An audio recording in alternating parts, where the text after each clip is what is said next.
Joe, guess what day it is? Yes. 24. No, it's 25. April Fools. But you know what isn't an April Fools? Baseball is back. Opening Well, yeah. opening day is currently ongoing for 13 Now, games. We'll get to those other two in a second, but I do have a bone to pick oh, with you. what's all 'Cause this? Last week you said the official start of spring is opening day for baseball. Detroit would say otherwise. There's been snow in February. Don't you remember the '96 game? Andy Pettit pitching through the snow. The game nearly February? that It's April. April Fools. And then also, I had forgotten of this. I was listening to a broadcast. I forget what game it is, but they were talking about. I think it was 2006 or 2007 Cleveland Indians. Paul Bird was pitching a no-hitter in Cleveland in the snow.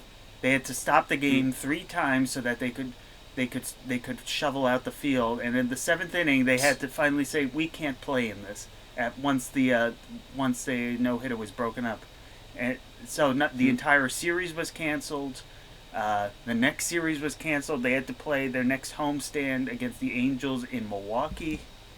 That tells you that just because baseball is back, that doesn't mean old man Winter doesn't try to get one last licks in. But that did not matter to one future Hall of Famer in Miguel Cabrera against the aforementioned Cleveland Indians, skying the first home run of the 2021 season to right field. And he didn't even know. Yep. He's running hard. He slides into second thinking he has a double, and it's like, what? Wait, it's a home run? I only hit 10 of those last year. How did I hit one so early? But yeah, just cleared. Although I can get the confusion because it bounced off the railing and back into field. Yeah, and it came back. But because in. it hit the top end, that counts as a home run. I know some places kind of, they're like, is it a home run? It has to hit over into the stands. It can bounce. Some parks are weird. They should just, it goes over the wall, it's a home run. No more of these like weird double walls and other things. Like, goes over, it's a home run. But behind that first home run and Matthew Boyd's stellar pitching, the Tigers come out with a 3-2 win. The Yankees, unfortunately, were victims of what you know is my least favorite rule in baseball, which is, at the moment, which is the extra inning rule, where in the 10th inning, you can place someone in second base to start the inning. Whoever grounded out, struck out to end, whoever was at bat for the final plate appearance of the previous inning. I know it is for COVID and to try to speed things along, but look what happened with the Yankees. Leadoff double scores that run, and then three strikeouts end the inning. If that would have gone into the bottom of the 10th, still tied in a normal extra inning game, but because of this, a run came across, and the Yankees lost 3-2. Yep. And that is why I hate those rules. Speaking of other rules, when's a home run not a home run? When the outfielder catches the ball and then decides to drop it over the wall. No, when someone decides to run, when the home run hitter decides to run past the other person on base, which is what happened to Cody Bellinger. Yeah, Cody Bellinger, who skied a opposite field home run to left field, except it wasn't a home run. It bounced off of the left fielder's glove. He actually caught it, and then as he turned and hit the wall, he dropped it over the wall. Yeah, but because of that confusion, Justin Turner, who was on first base, stops halfway between first and second. And in that confusion, Bellinger passes him, which means because he passed another runner, he is out. But because the ball went out into play, Turner is allowed to score all the way from first. So you have an RBI single and an out. You have an out and an RBI from a ball that landed in someone's glove, then landed outside of play. Yeah. it should have been a home run. It's a dumb rule. Like I can understand like it if it's still a live ball and it's like just hit deep into the outfield, and you got Panda running from first to second, and Billy Hamilton decides to like run past them because he's like, "Forget you, you're too slow, Panda." Which Panda had a nice home run today. Yeah. But like it's a home run. Like it's a confusion. You thought it was out. I mean, it looked like he caught it, or he did catch it, and then he dropped it over the wall. That's just sort of like a circumstance thing. But it's I don't think it should have been well. in out. Well, regardless, it wasn't because of that. It was just of it being in the glove and then going out. It's mainly because you cannot runners cannot pass. No, each other.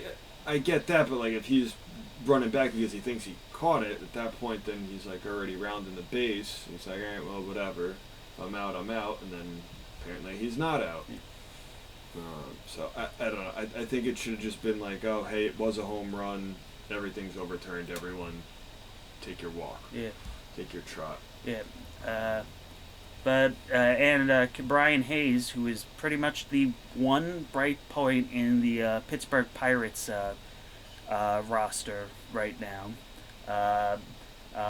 continued his torrid start from 2020 with a 2-run home run in the first inning in Chicago to lead the Pirates to a 5-3 win. So, Pirates, you have something at least to look forward to. You have this guy who should be really good for 5 years, and hopefully by that time, the team has a competent roster together before you inevitably have to trade him, because Bob Nutting never pays for anyone on the Pirates. Yeah. But just a note, you mentioned they're playing the Cubs. The Cubs continued their 2020 ways and decided just to like not hit. They had 2 hits, one from Anthony Rizzo, and the other one for, I don't remember if he was the runner-up or he ended up winning that contest for Face of MLB like 10 years ago. Well, Eric Sogard. No, he did win. He did win. He did win. This is why you never crowdsource anything. That and Bodie McBoatface. I still can't get over that. But yeah, Eric Sogard having one heck of a day getting a base hit here. Yeah. Career 246 hitter. Let's see how many home runs. 25 career home runs. That's the face of MLB over an 11-year career. Yeah.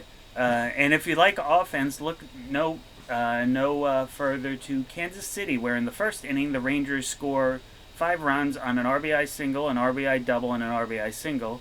Then in the bottom of the inning, the Royals also score 5 runs on a bases loaded walk, a pass ball, a 2-run single, another RBI single, and a sacrifice fly. At the moment, they are going into as of recording, they're going into the bottom of the 5th. The game is 10-8 Kansas City.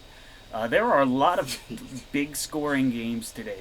There's some crazy stuff going on. The Padres jumped out real easy, and then the Diamondbacks decided to hit 4 home runs in one inning to jump out to a 7-6 lead. In the bottom of the 6th as of recording. The Cardinals and Reds. That's a crazy game. Cardinals scored 6 runs in the top of the first inning.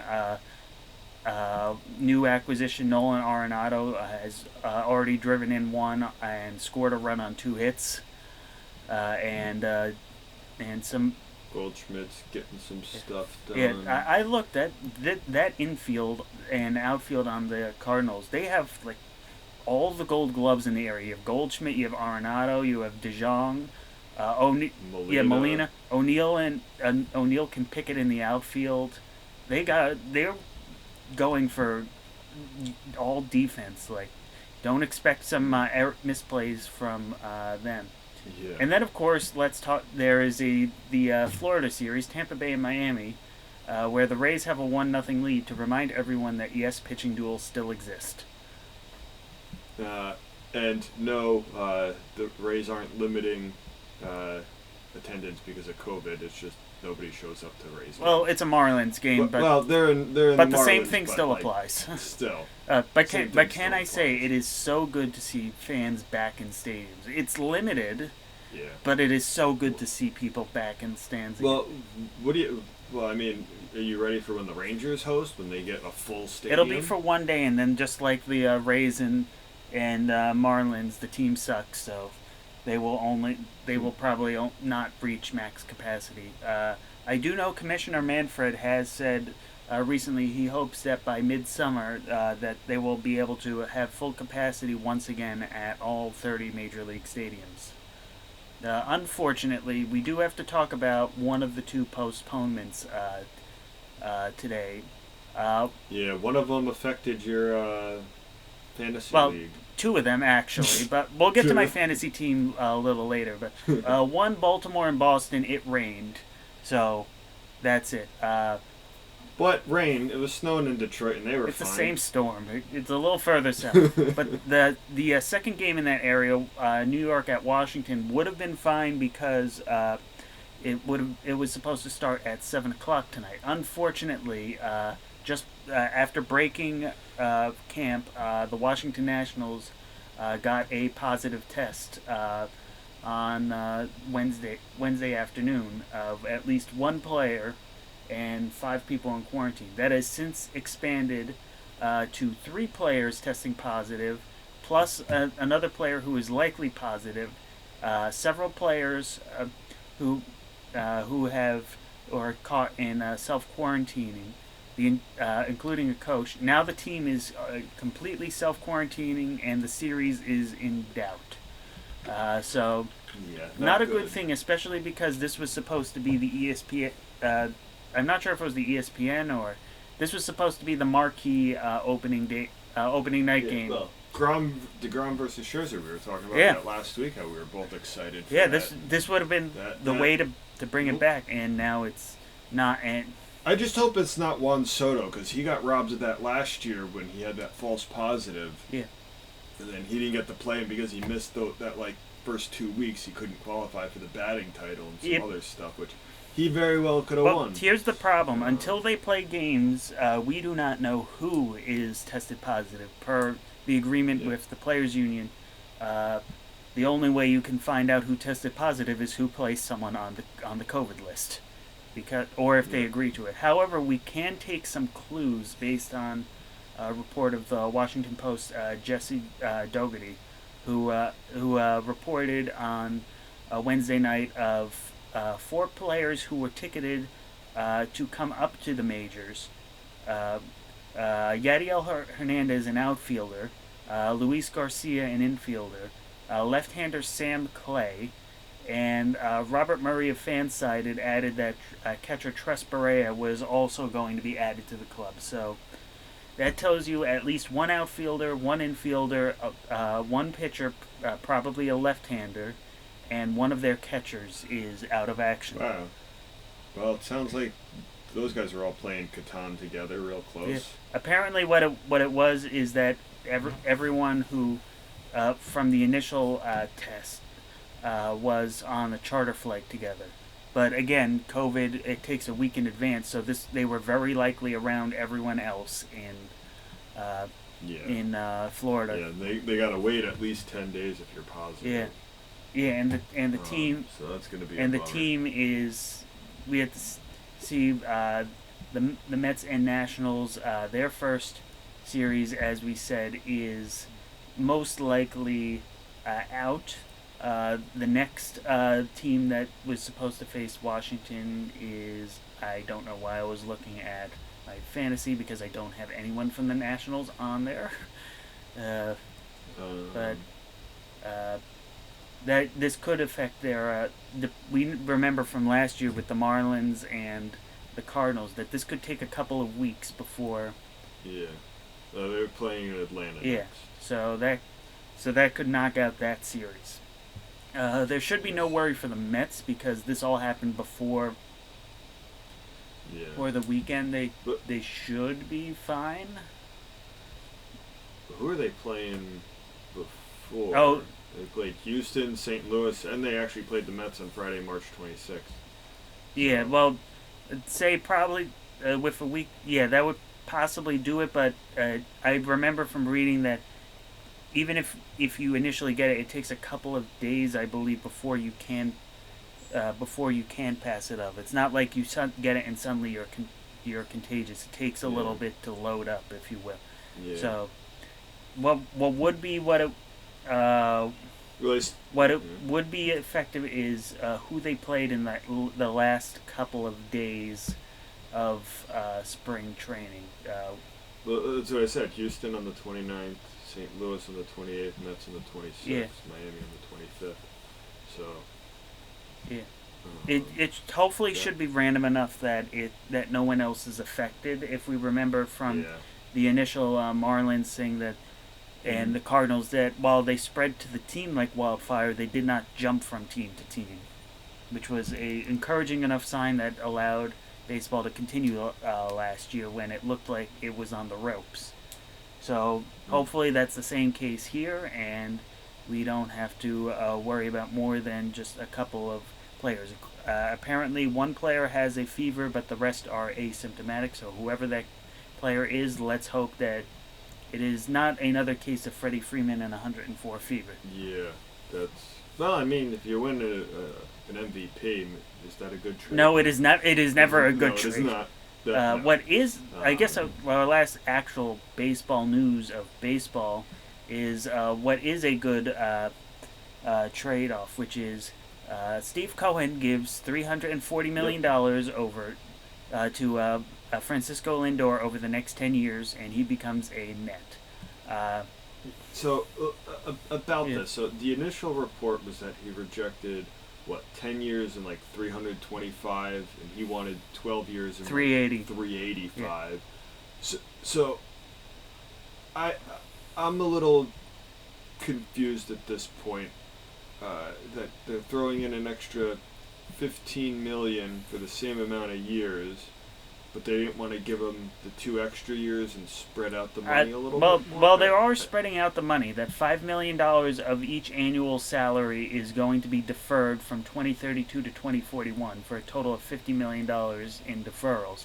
There is also Oh wow! So we got Francisco Lindor Day then. yeah. Except hopefully it goes out a lot better than Bobby Bonilla. Uh, Hmm. there's also a 15-team no trade clause without any opt-out provisions. Um, and I think the big sticking point was not the money, as you can tell by the average annual value would have been roughly the same, would have only been slightly Hmm. less but the 12 years that would have put Put him through his like age his 40 age. season. Yeah, this current deal takes him through age 38. That would take him through Hmm. age 40. That is for if he was an outfielder, I would be fine. But Lindor plays shortstop. Very few Yeah. shortstops last until 39, 40. Derek Jeter, Omar Vizquel.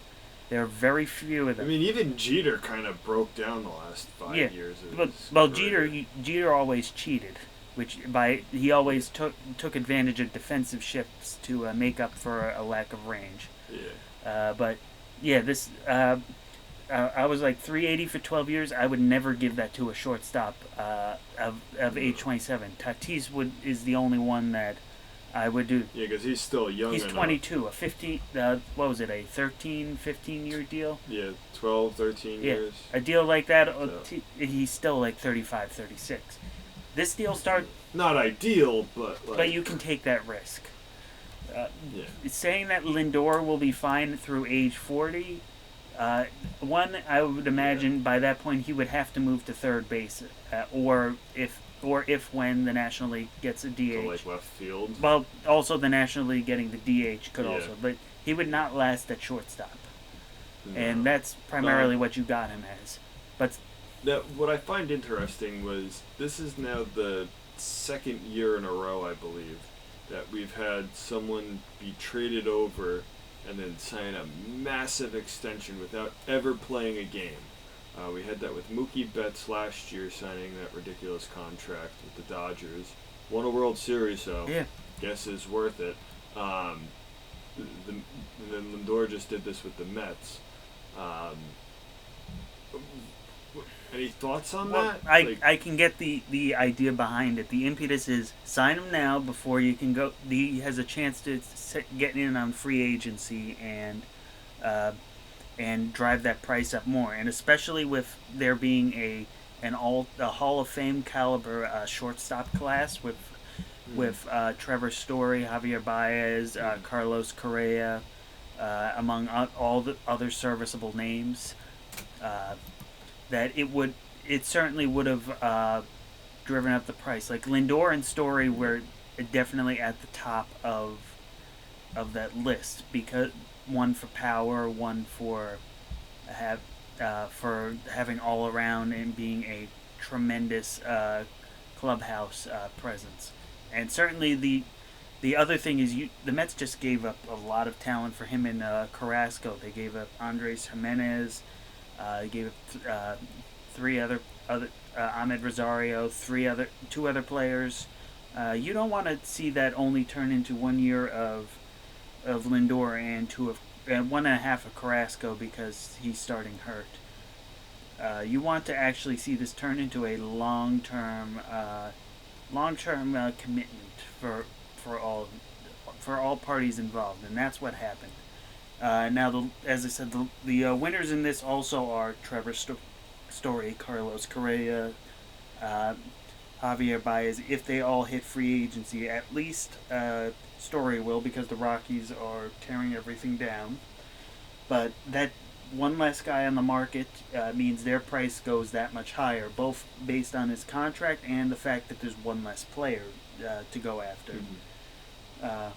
At the moment, Baez, it's not sure whether the Cubs are getting an extension with him. They're focusing more on Anthony Rizzo at the moment. And there have been on again, off again talks with Carlos Correa and the Astros, but nothing formulated before spring training ended, so we will have to see on that. But certainly, the biggest winners of this, I would say, are Mets fans. Mets fans that sat for decades watching the Mets be unable or more on the nose, unwilling to spend on the team. And once Steve Cohen bought the team, everyone is looking for the big splash. Oh, here we're going to get Trevor Story, we're going to get JT Realmuto, Trevor Bauer. Yeah, Bauer spurned them for Los Angeles. They took the cheaper option in James McCann over Realmuto. But the big thing was the Lindor trade. So the Lindor trade and the Lindor signing is an emphatic stamp that the Mets are no longer a big market team acting like a small market team. They are going to spend like a New York team should. Yep. And that is good for baseball. I'm excited for all of that. As a Yankees fan, you always want to see that the Yankees are better than the Mets, but it makes for a good rivalry, even though they're not like really rivals because they're not division rivals. Hey, here's what I say: what's good for New York is good for baseball. And if both big market teams in New York are firing on all cylinders and spending the money, that has a trickle down effect to the rest of the league, to the other teams. That it means good things for all involved. Yeah, and of course, Mr. Smiles is a very good clubhouse personality, so that's going to obviously help with the Mets too. If you have a good locker room, that definitely brings that morale up a bit more. And I guess just to end our baseball segment, just an update. Padres tied the game 7-7 against the Diamondbacks. Braves beat the Marlins 1-0. And Brewers beat the Twins in 10. Phillies beat the Braves in 10. And we got three night games still left. White Sox at Anaheim, Houston at Oakland, and San Francisco at Seattle, which will all start at 10 o'clock Eastern Time. So if you want to watch these, go back in a time machine, go back to this day, and go and watch them at 10 o'clock Eastern Time, because by the time this posted up, this likely all has been concluded. But anyway, I guess sort of talk a little bit. We talked about some baseball rules, sort of. let's talk about some new NFL potential rule changes. We had some proposals here. Um, so they have an elimination of overtime in preseason. Yeah, that makes sense. Baseball already does that. Yeah. Allowing a maximum of 9 players in the setup zone, 15-yard area behind their restraining line when they set up for a kickoff return.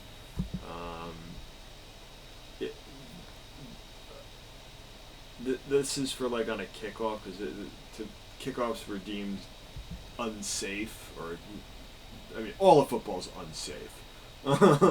Let's be serious here. But the kickoffs were deemed the most unsafe, so they basically like moved up where the kicker kicks from, and everyone has to stay still and be like way behind the kicker. You're not allowed to like run with the kicker and get a head start. So this is proposing that some of the players are allowed to be in the area, not all of them, but some of them, which I think is fine, because I think kickoffs are exciting. You get guys like Devin Hester or Leon Washington. These guys change dynamics of the game. I mean, the Bears very well could have won the Super Bowl against the Colts that one year. I think it was 2006. But Devin Hester took the opening kickoff to the house, and the Colts were like, well, we're just not going to kick to him. And they just like didn't let him possibly run another one back or get better field position. It changed the entire game. Another one is the one I'm interested in is to amend the Rule 15 and Rule 19 to allow replay official and designated members of the officiating department to provide certain objective information to the on-field officials. I thought they were supposed to already do that anyway. Say, here's what happened, here's what we can see. I thought that was already something they did. Okay. Yeah, the NFL's like really stupid. Like they have the refs when they gotta like review a play or something, and they like go in their little booth thing, and they're just like there for 10 minutes, and we're all like watching the TV. It's like, are they like watching what we're watching? Like the announcers have decided what the correct call should be. We watching at home have already decided, and these guys are like, yeah, I mean, it was like kind of inconclusive. Inconclusive? Like, we just watched this on... Are you not watching the Titantron up here? Like, get out of the booth. Like, stop watching, like, the Magic School Bus and Charlie Bit My Finger and watch the game, watch the highlight, watch the replay. They're looking for, like, a sky judge to get as well, someone looking right at monitors. Yeah. I think that's what you need to do, because sometimes you just can't see it, like, right on the field, and it's not like players are looking at video and whatnot and like trying to get an edge. Like, this is the refs; they're supposed to be making the right calls. Yeah, a club suggested rule by Baltimore is to add an 8th official who is positioned somewhere other than the playing field with full communication to on-field officials and access to a television monitor. Yeah, they should do that. You should. Yeah, that should have been done 50 years ago. Baseball has the same problem that with their replay, that they should be allowed to see every angle, including the broadcasters who are also replaying, because the broadcast might catch something that the replay officials overlook, and that could be critical to a call being deemed correctly or being overturned. Another one I like just more because it's funny. It says, by Baltimore and Philadelphia to amend Rule 16, Section 1 to change the options for a winner of an overtime coin toss and to create a true sudden death format. Then immediately below it, by Baltimore to amend Rule 16, Section 1 to change the options for a winner of an overtime coin toss, eliminate sudden death format, and eliminate overtime in the preseason. So is Baltimore wanting to create a sudden death format or not? Yeah, I don't know. You know, it's like that Jimmy Neutron episode where it's like, dislikes girls, he dislikes boys, he dislikes girls, he dislikes... Stupid confusing. Throw that one away. Importantly, all of these will have to be approved by 75% of the owners, so 24%, in order to be adopted at the next owners meeting. So none of these are official. Not all of them will be put in. All of them might not be put in. Yep. One of them is like I understand why it's a rule, um, but I also understand for not wanting to be one. The Kansas City Chiefs have requested to relax the rules for uniform numbers. So I don't know if you're fully aware, but unlike baseball or really any other sport, football you have to have, depending on your position, you have to have a specific number, which there's a lot of guys out there on the field. Why? What's the purpose of designating? Well, because you have 11 guys on offense, 11 guys on defense. Guys are moving all around, and in football, certain guys have to be in certain positions on like the offensive line and whatnot, and it's easier to just see someone's number and be like, oh, that's number 86. He's allowed to be over there on the line. Okay, I can get that.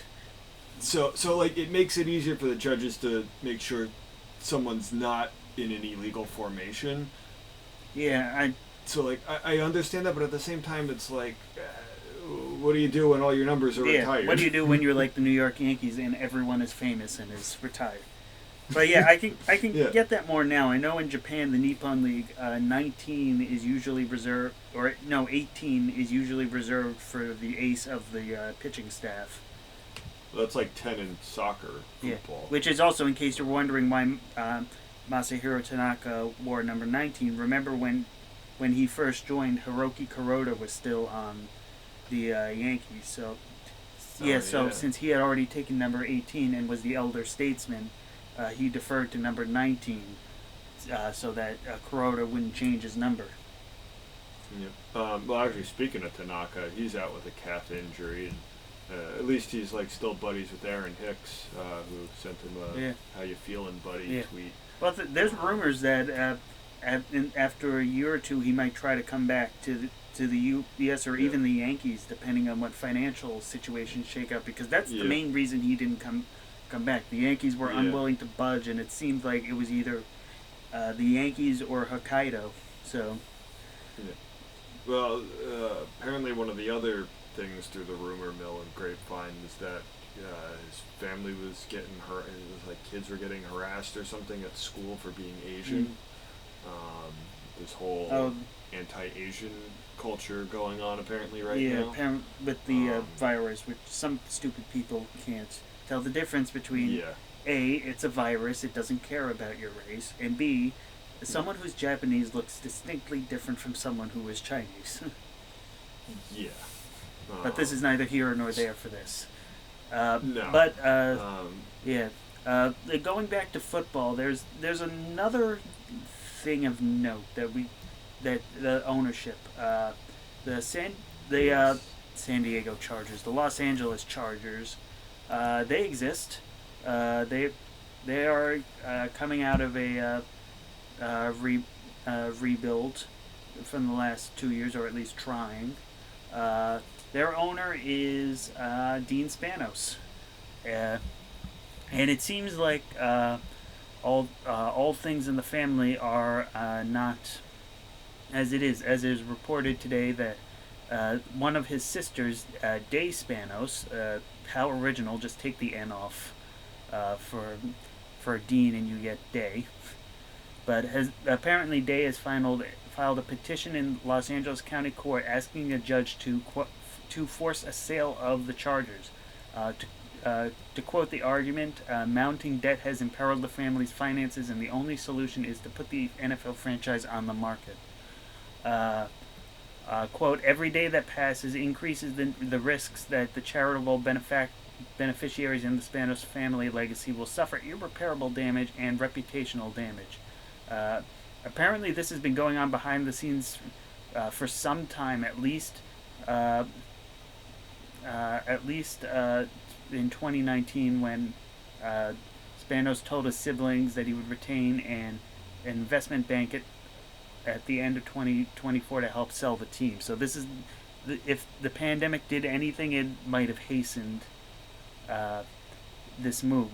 this move. But at the same time, this you would think that moving to Los Angeles, even a team that's not as good as the Rams, that they would be able to go through. Then again, the Chargers had always seemed to find a way last year to get away from it from a lead and lose it.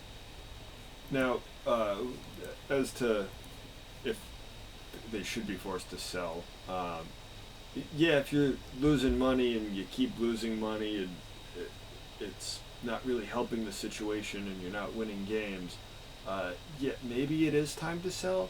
But also part of me is like, you spoiled rotten lady.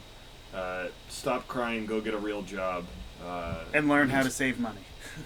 Yeah. You won't get sympathy from the only rich people who got mild sympathy are the Mets when they got swindled by Bernie Madoff, and the only reason that you don't get any more sympathy is because of who owned the team at the time.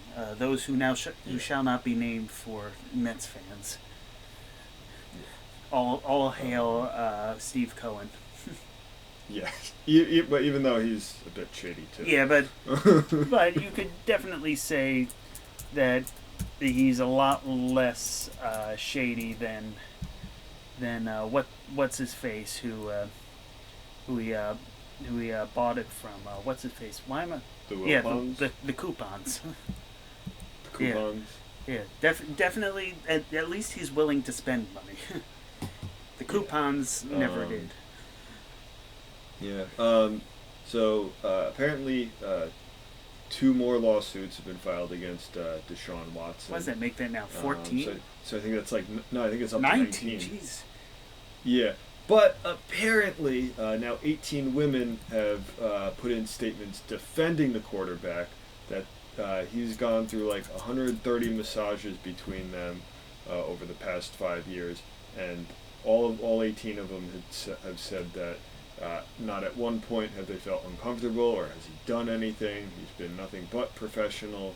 So to add the craziness, the women who are putting in lawsuits against Watson, their lawyer Busby, he does not want to bring this to the Houston Police Department because the lawyer who's defending Watson, his son is apparently on the Houston Police Department.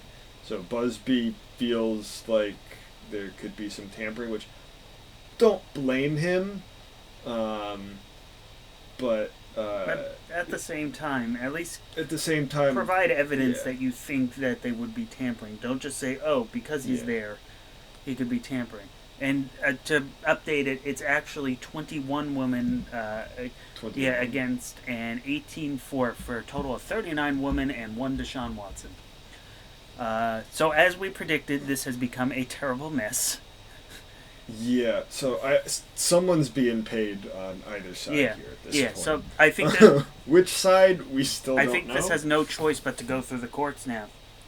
There's no way this has become such a mess. And as I've been saying, Houston is cursed. They sold their soul for a World Series that wasn't even legit, and now they're reaping all the quote unquote rewards of their deal.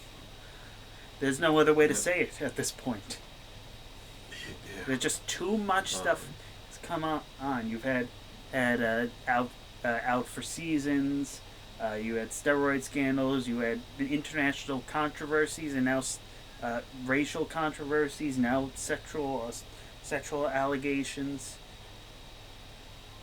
This is just a mess. This is a quagmire here.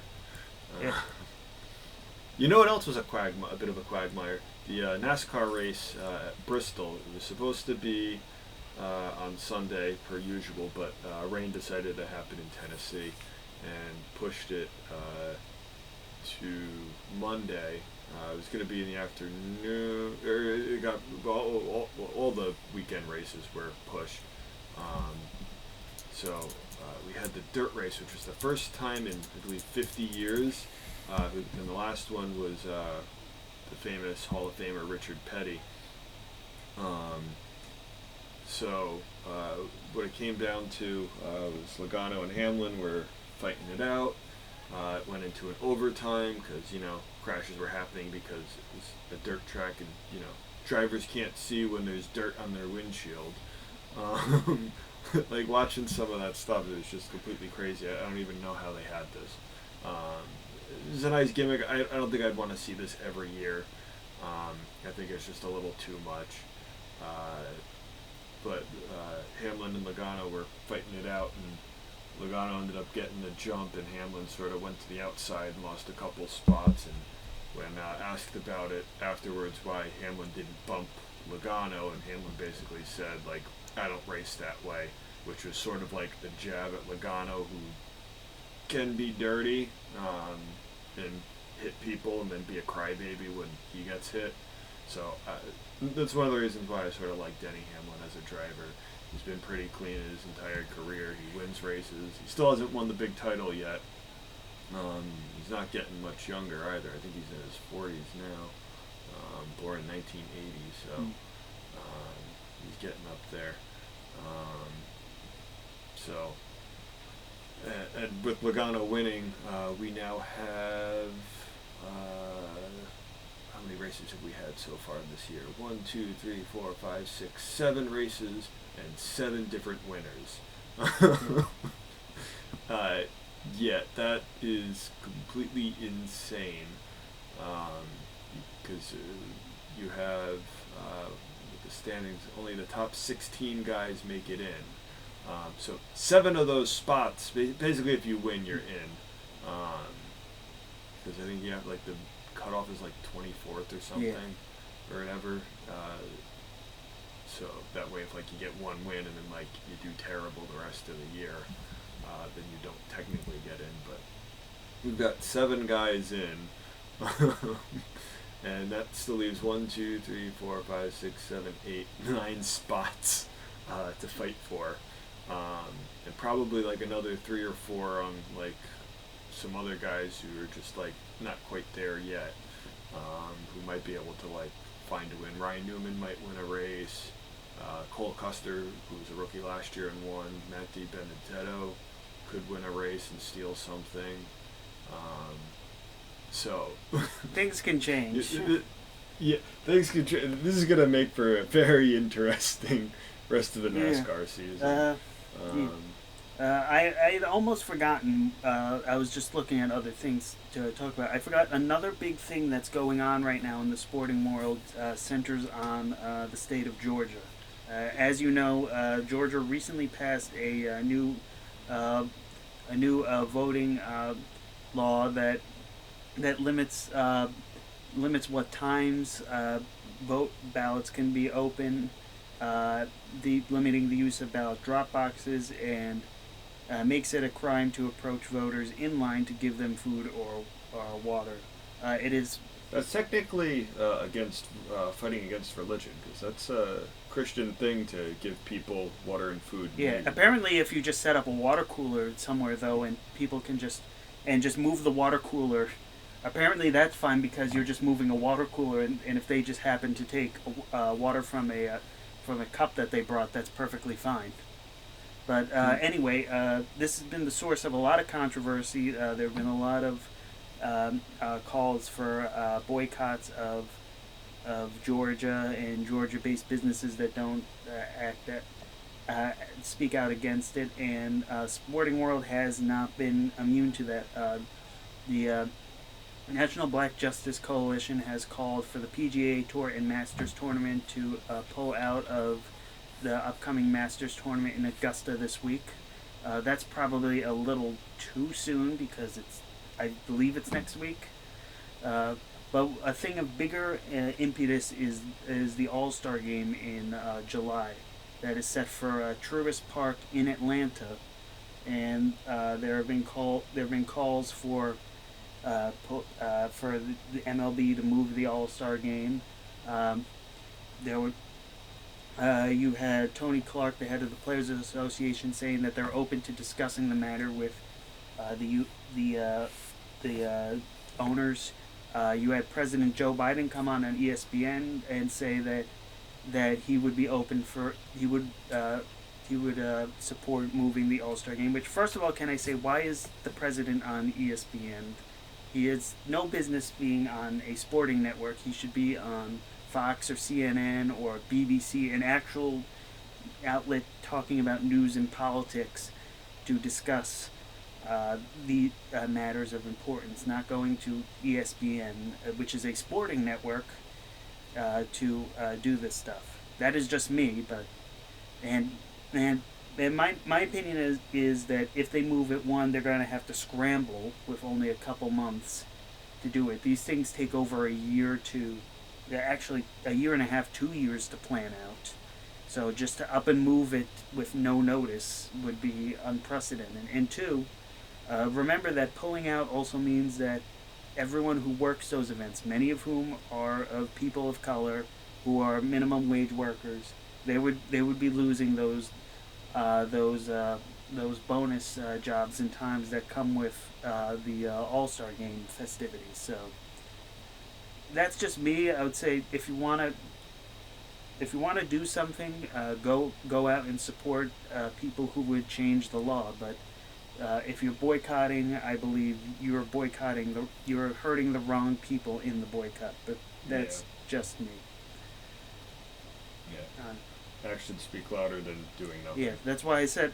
But you can't. But rioting is different. Yeah, rioting. I'd rather have peaceful protests than riot. That's why I like what the Players Association did for baseball, which is where they went out to minority neighborhoods and actually gave out food supply, PPP supply, supplies, stuff that is needed for underserved communities. That is a good way to do it. And someplace they also helped assist people with voter registration, which some people it might be hard to do. In my opinion, I'd say that that just go out and get involved in government, no matter what you want, no matter who you support.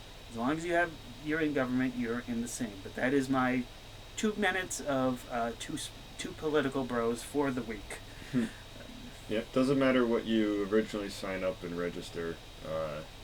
You're allowed to change your mind depending on who's trying to represent you. Make the decision based on who you think serves your interests the best. Yeah. I guess to wrap it up, we sort of missed a really obvious news thing. March Madness. Oh yeah, that's going. That's a thing. Yep. So we have the Final Four for the women. Number 1 Stanford versus number 1 South Carolina, and then number 1 UConn versus number 3 Arizona. So you're telling me Louisville, who beat my Marist Red Foxes, did not advance any further? I guess not. Then why did I'm not sure did they beat us in the first place if they weren't going to win? Because Marist sucks. Hey, at least we were in there.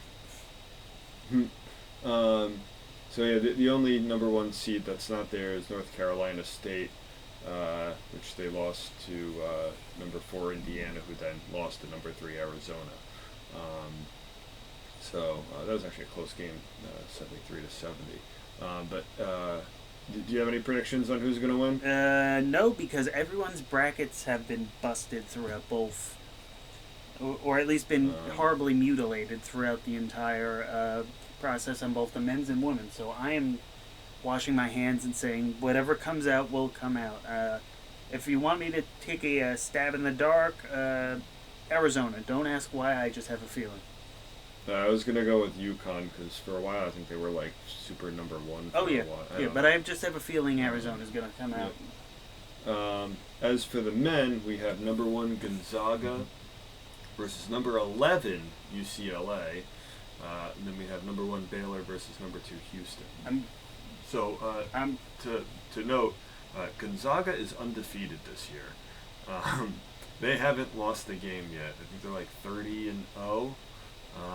So if they want to be one of those rare teams that goes the entire year without losing a game, they got 2 games left. Yeah, there were talks early on that that there was criticism of the seeding process because of this. That notably, every single men's bracket that has been put out there has been broken. There is no perfect bracket at all that exists because of this bracket busting. So I'm all for bracket busting. I'm supporting the 11 seed to go undefeated, take everything all the way, prove everyone that the NCAA made a mistake in the seeding for this year. But we'll see. They're going up against the number one. So well, a couple of years ago, the priest at my parish said to root for Gonzaga because there's a stained glass window of Saint Gonzaga in our church, and that's sort of like close to my last name, Gonzalez. So I guess go Gonzaga, but I don't really know anything about college basketball. But I figured it's April and not March Madness anymore, so anything can happen. I figure we should mention it. Yeah, that's probably good. But yeah, so I think that's about it in the sports world. I don't think any other games have finished. No, yet, nothing of no. In baseball. I don't think Would you like to know how I did for my first fantasy draft in several years, or would you like to say? Oh yes, let's. Yeah, something good, that we can end on after a lot. Well, Padres are up 8-7 right now. Yeah, so for the first time in several years, I have participated in a work fantasy draft. For the first time, I'm actually in a 20-person league, which is crazy to think about. And for the first time ever, I have the first overall pick, which, as you know, Joe, I hate having a high pick. Mainly because it's a snake draft, which means after the first pick, it then goes 1 to 20 and then 20 to 1, meaning my next two picks aren't until 40 and 41. So I miss a whole chunk of people to draft while waiting for that to go on. And I kind of like it. I've done that before, where I had the tail end of it. I think I had the last pick, the one time. Or maybe I did have the first. I forget what it was. But I liked it because I had the back-to-back pick, so I could take two players I wanted and not have to hope and wait for something. But at the same time, it's like, really, I would like stuff. So my first pick, I usually draft from the infield first. So I picked Fernando Tatis Jr. as my shortstop. From there, I filled out my primary roster.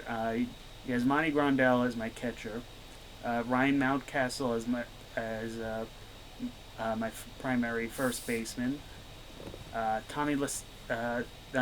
McNeil as my primary second baseman, Alec Baum as my primary third baseman, and a primary outfield of Aaron Judge, Jackie Bradley Jr., and Brandon Nimmo, with a bench of Tommy La Stella, Joey Wendell, and Colin Moran.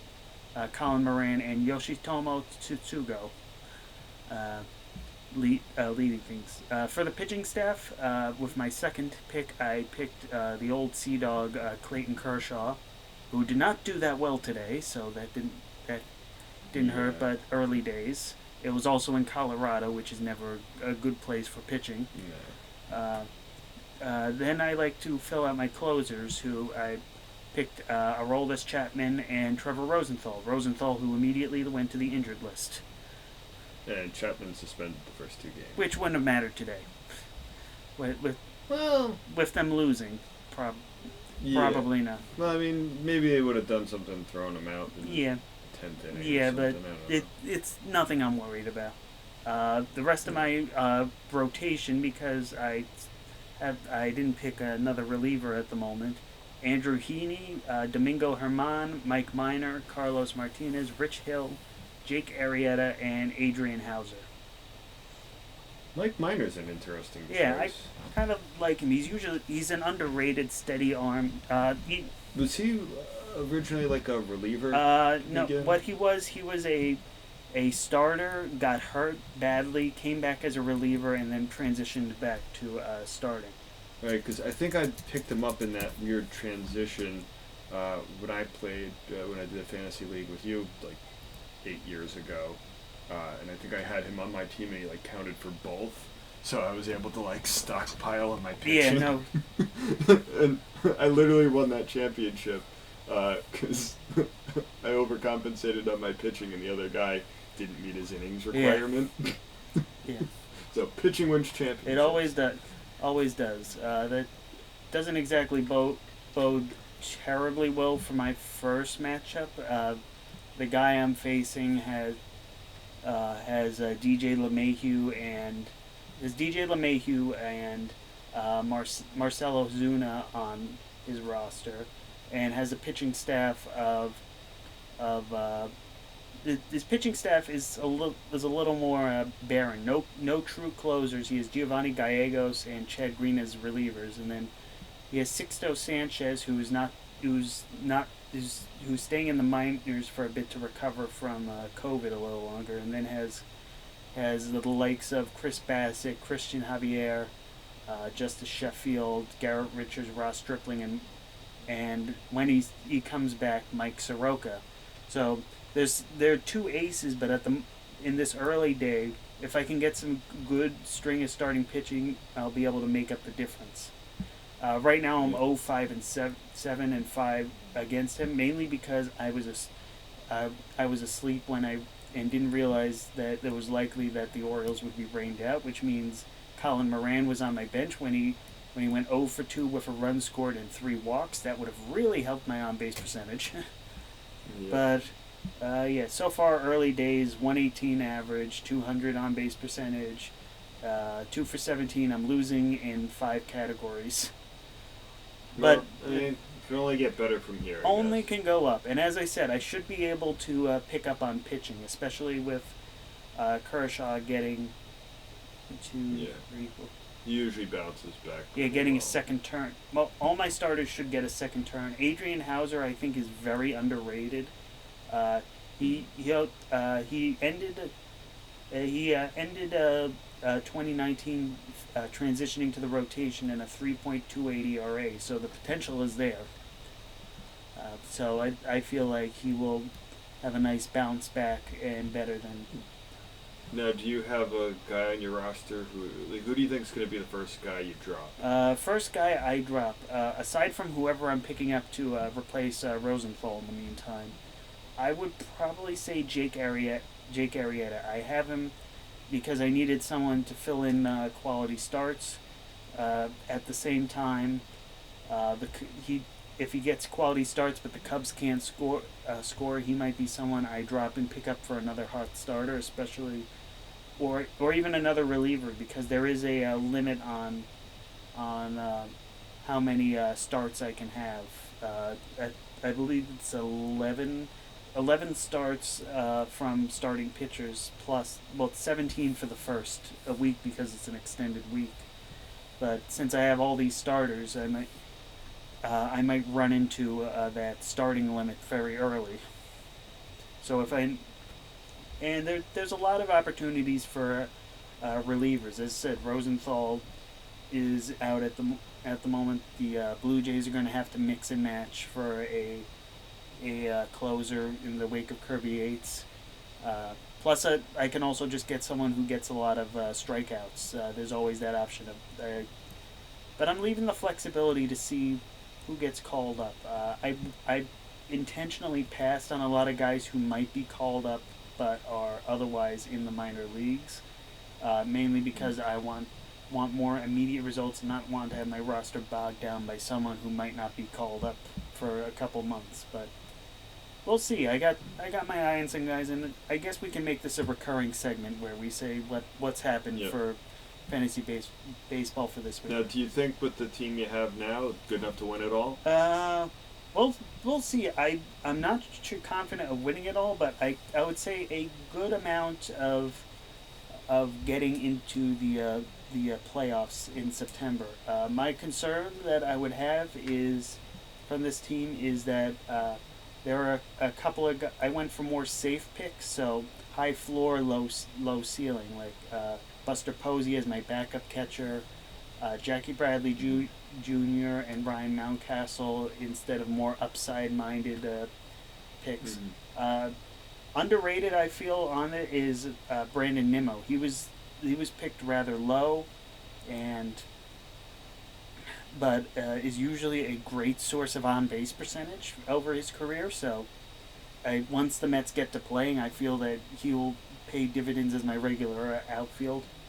Actually, that reminds for player side, Tsutsugo is probably the guy that I would drop secondarily. I mainly picked him out because I needed a reserve outfielder, uh, and because I think he got a bad shake last year from the summer camp.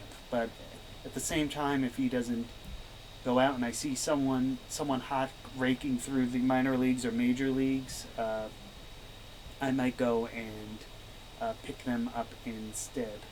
Uh, Actually, that reminds me to look up. Does anyone have Miguel Cabrera? Not that I would get him. I'm just curious.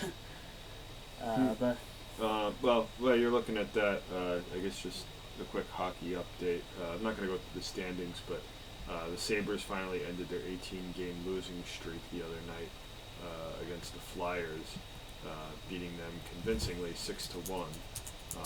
So glad the Flyers dropped that game because the Rangers are now down 1-0 against Buffalo in the first period here. So yeah, I wouldn't want it to be the Rangers. The Flyers are ahead of the Rangers in the standings at the moment. But yeah, I think that wraps it about up. Basketball's still going on. we'll probably have more on them later. But yeah, Joe, it has been a pleasure as always. I'm still washing my hands and wearing my masks. Hopefully you are Yep. too. And let's go Yankees. We'll see you next week.